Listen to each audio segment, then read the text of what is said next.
Molla Nəsrəddin Çətin Günlərimin Dostu film adlanır. Artıq 2 ildir bu proyekt deməli, bu film çəkilir. Bunun əsası qoyulub Şuşada.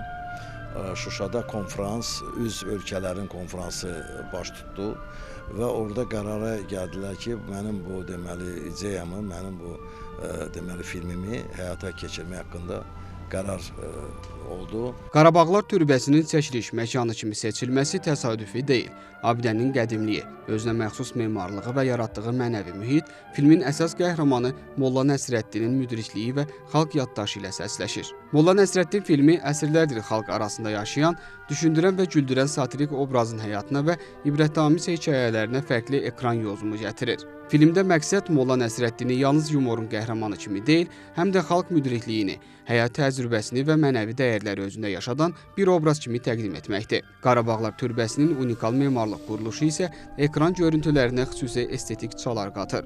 Çəkiliş qrupu tarixi abidənin müxtəlif hissələrində filmin mühüm səhnələrini lentə alıb, məkanın təbii atmosferindən yararlanıb. Biz artıq bütün 6 ölkəni çəkdik, 6 ölkədə çəkdik.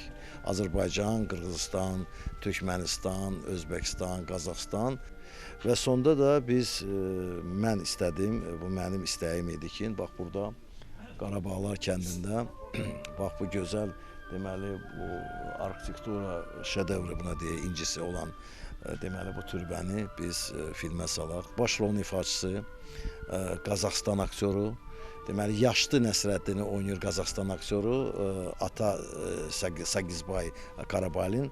Onun deməli cavanlığını oynayır Azərbaycan aktyoru George. Bax bu incini mən təsadüfən gördüm internetdə.